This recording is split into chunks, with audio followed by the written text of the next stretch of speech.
Hello everybody, SlimKirby here, and yeah, you guys knew this was coming.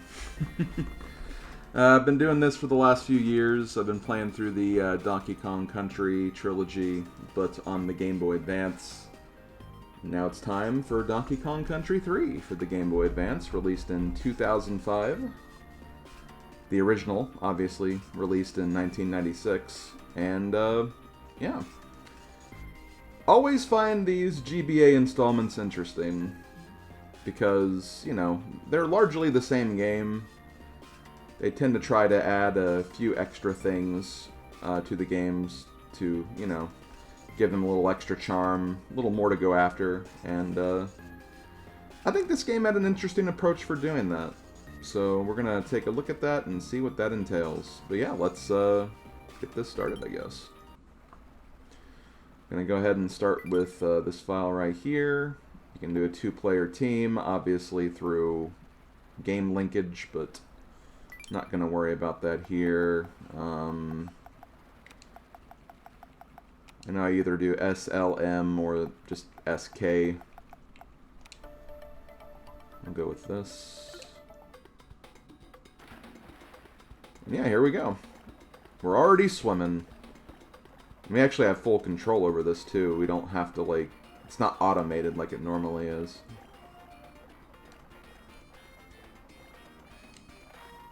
Okay, so let's go to Wrinkly's Retreat. Hello there, it's me, Miss Wrinkly Kong. I have found life too hectic at school with all those naughty Kremlings pestering me all the time, so I have decided to find my inner self.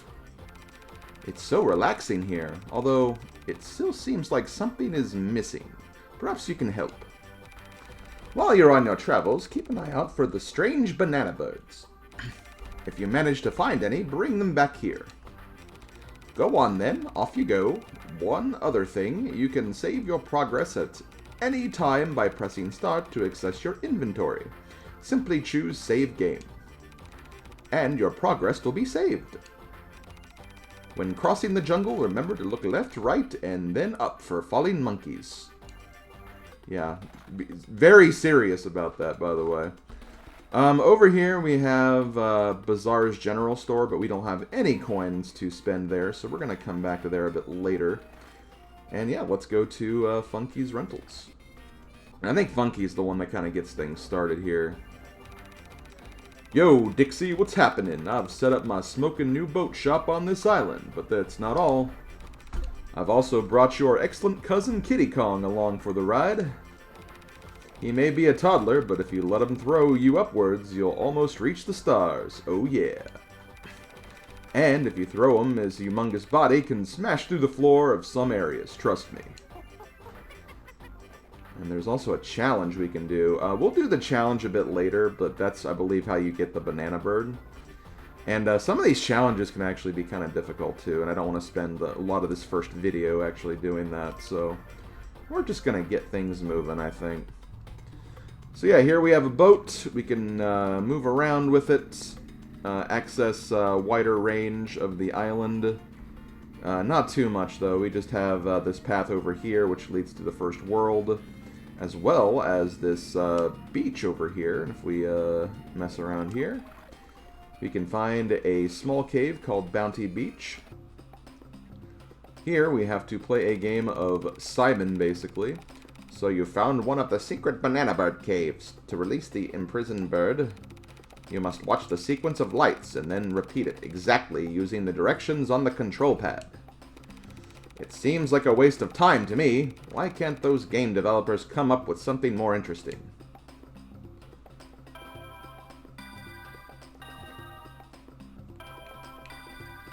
So yeah, they don't use the face buttons now, which, I mean, makes sense considering there's, like, you know, 2 face buttons on the GBA, and they'd have to, like, redesign the cave entirely to have the L and R button.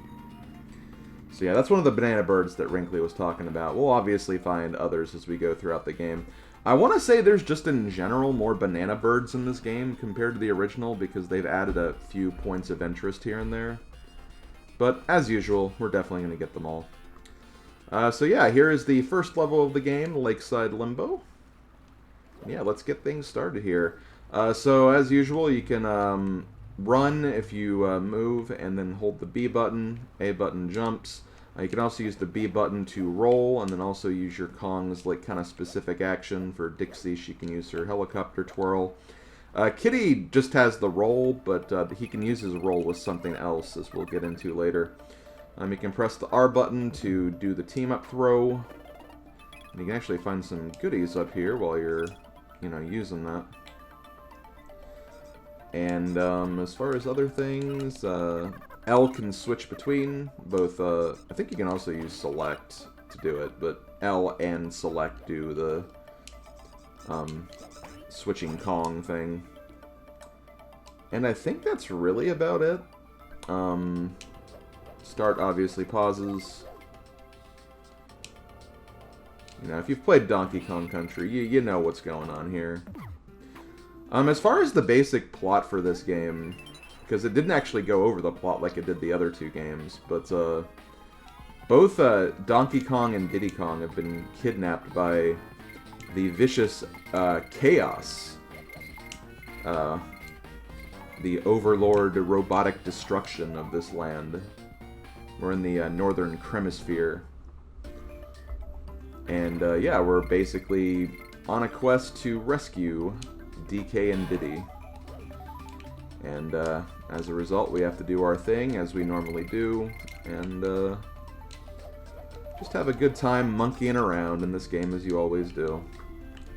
Almost got hit right there for no frickin' reason. As far as basic collectibles, I mean, regular bananas, you get 100, you get an extra life. The extra lives can also be visualized by those balloons you'll see across the world. You can also get an extra life by collecting all the Kong letters, K-O-N-G. Things we'll be looking out for along the way. Obviously, we have these bonus barrels. Every time you complete a bonus barrel, you'll get a bonus coin. And there's also the DK coins, which we already got one, but they have a unique gimmick in every single level.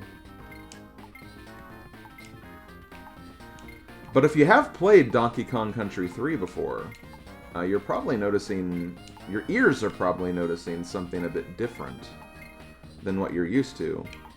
That is because the soundtrack for this game is completely different from the original Donkey Kong Country 3. I know that's kind of a point of contention for a lot of people, because here's the thing. You know David Wise, that guy that, made the big part of the soundtrack for both Donkey Kong Country 1 and 2. He did not do the soundtrack for Donkey Kong Country 3. That was kind of more led by Evelyn Fisher. But in the GBA remake, David Wise is actually the main composer. So yeah, they actually kind of brought him back to do the soundtrack uniquely for the GBA version. And I know for a lot of people the soundtrack is pretty hit or miss. I generally think it's fine. There's a few songs that I do really like, but I think for the most part, I think I do actually kind of personally prefer the original soundtrack a little more. But I think that more has to do with the GBA's sound font than the actual, tunes themselves. And even then, like I said, I wouldn't say it's bad. But yeah, I'll point out a few songs that I do think are actually pretty good. And there's one infamous example that I'll definitely talk about when we get to that point, but, yeah, let's just say there's one song that I think just does not fit the, area it belongs in, or the area that it's used in, rather. But in addition to the main collectibles I talked about, obviously you can find the bear coins. They're kind of like the banana coins in DKC2. You'll use them to, basically, on the overworld, you can use them to trade items with certain characters, and it's very involved with, the banana birds, to a large extent, I'd say. And I usually try to collect as many as I can at first. Once I have all the items taken care of, though, I kind of don't really focus or fixate on them so much. And that usually happens, around World 5 or 6, so... We'll be collecting a lot of them, at least this early on anyway. Okay, we're done there. Let's keep going. Oh, whoops, my bad. But yeah, I am playing another GBA game. This one was not selected by the GBA's challenge wheel. Got a long way to go before we get to this one, considering for that series I'll also have to play the first 2 games, since I do kind of a progressive ordering of all the games that are in a series, and we've not even got in the first Donkey Kong Country game yet. But it will happen at some point. It may be like years into the future, but that's fine. I guess for that playthrough I could do like one of the hard modes or something, because there are hard modes you can technically play as in this series.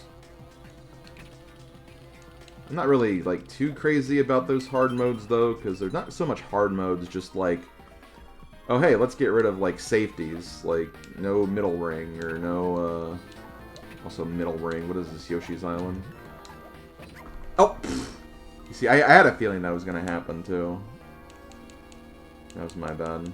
And we can try again. It's not a big deal. Just gotta go back over here. Oh god. Oh no. Well, there's my first death. And my first death because I was being dumb, honestly. Honestly, probably a very deserved death from how much I was flirting with getting hit right there.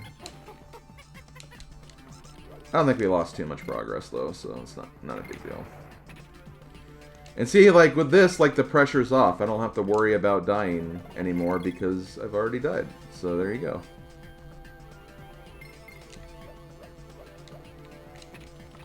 See, that was my point in dying in the first place, not having to deal with that pressure anymore. Okay. Up here. There we go. Yeah, I was kind of ambitious trying to skip 2 of those at once, I guess.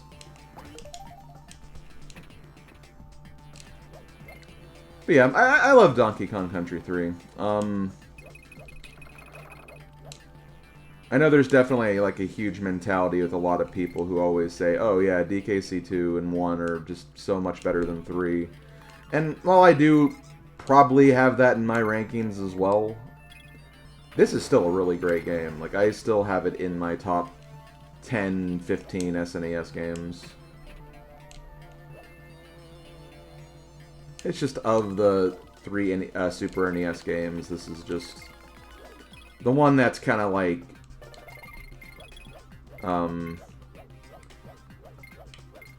gets the most draining a little bit. But I mean, like, that's when you have a trilogy, like, that usually like just kind of happens sometimes. I mean, that was kind of the same case for the Spyro series for me. Like, I thought Spyro 3 was cool, but I don't know, I feel like I just had like a little more fun with 1 and 2 overall, because it was just shorter and more compact and less, you know, going back and forth between different locations and everything.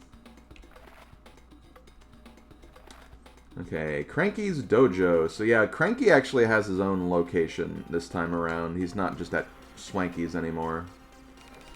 Welcome to my training area. I'm fed up with you young whippersnappers having all the fun. So I'm improving my skills for my next big adventure in Cranky Kong Country. You can help me train if you like, but I'm no charity. I need to raise cash to fund my new project, so I'm going to charge you for the privilege of training with a master. As it's early in the game, I'll let you train with me for 1 of those stupid silver coins, the ones with those freaky bears' heads on. So yeah, let's do some training. Help me deflect these spiky critters with my trusty shield. Use the control pad to move my shield into the correct blocking position. You'll get a reward based on your performance. Okay. So yeah, we got some mini games here. Just gotta guard against these spiky boys. A lot of spiky boys you gotta take down. It's really not too hard. The other kind of like mini game you'll have to do, I find a lot more annoying than this one personally.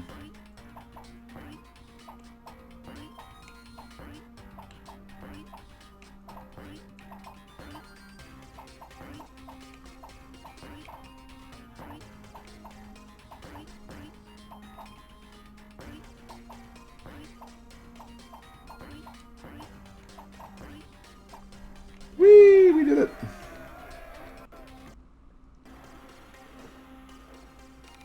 Excellent skills. You managed to deflect all those spiky creatures. You have completed the Master's Challenge. Take this bird. I'm sure it'll come in useful somehow.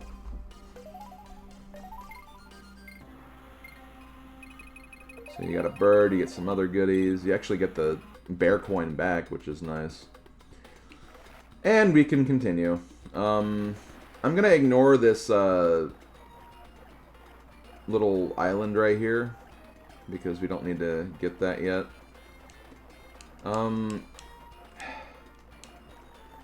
They did kind of change the maps a little bit in this game. They're more zoomed in, as you can see, because usually you can see the whole area in like one screen normally, but yeah, we can't really do that here, so we have to kind of keep going. But if we go up here, I believe we have another Banana Bird Cave, Smuggler's Cove. Oh. Look at me pressing my D-pad, or my face buttons instead of the actual D-pad. Just something you have to get used to, I guess. Okay, Title Trouble. Not to be confused with Topsail Trouble, which is a different level in a different Donkey Kong Country game. Okay, there we go. We got the DK coin. So yeah, that enemy is called Coin. Basically, he has the DK coin in each level. You have to KO him with a steel keg barrel in the back. So I'm going to try this while I'm here. So yeah, like I said, Kitty has an ability called the Water Skip. And I think it's actually kind of difficult to pull off in this game. I mean, it's kind of hard to pull off even in the original game, but like, I think in this game it's harder just because the timing just feels different. But yeah, you basically, as soon as you hit the water with a roll, you want to press the jump button. And you basically will bounce, and then if you do it again, you get a bigger bounce. Yeah, it's really hard to pull off. I think I keep pressing it too early. Come on. I did it like once.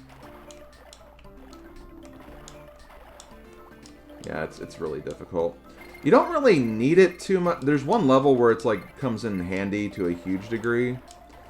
And you can technically use it to get a bonus in this level, but I don't think you need to use it. But, you know, it just makes it nice if, like, you don't have Dixie, which is the alternative in this level's case. Here we go. We got On Guard. I actually didn't mention Ellie a little bit ago. But yeah, we used Ellie, but we'll have a whole level dedicated to her soon anyway, so we'll have plenty of time with her regardless.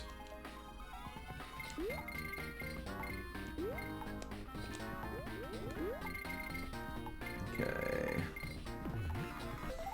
And as for bonus areas, it's kind of a rule of thumb in this game that like every level has 2 bonuses and then the DK coin. There are some levels that break that tradition, most notably the bonus world, but that's obviously for a different time.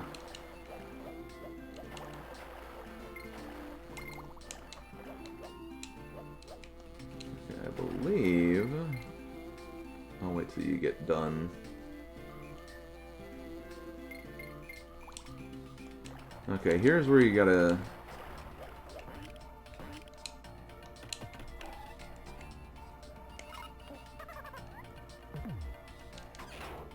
Okay, good.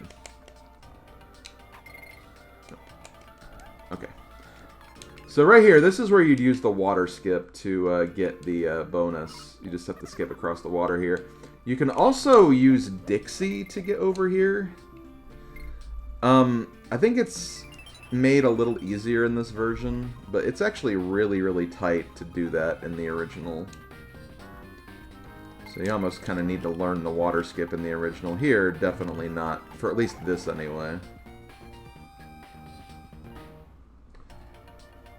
But yeah, that's how you get that bonus. We're about done.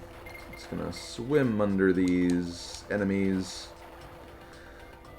I'm also gonna try to get all the Kong letters in each of the levels. I think I've done that so far. They're fairly easy to get in the first few levels anyway. But I don't think there's any like reason aside from just, you know, getting extra lives and everything. For me, it's going to be more of a thing where it's like I'll probably go after them just because, you know, they're going to be in the way of getting like bear coins and stuff anyway. Okay, well, I think I'm going to actually end this video here, believe it or not, because we've done 3 levels, and we'll finish up the rest of the world next time. Maybe I'll also go through and show off all the warps as well. So yeah, we'll take care of that. And yeah, hope you guys enjoyed this last foray into the Donkey Kong Country series on Game Boy Advance. This has been SlimKirby. See you guys next time. Later, folks.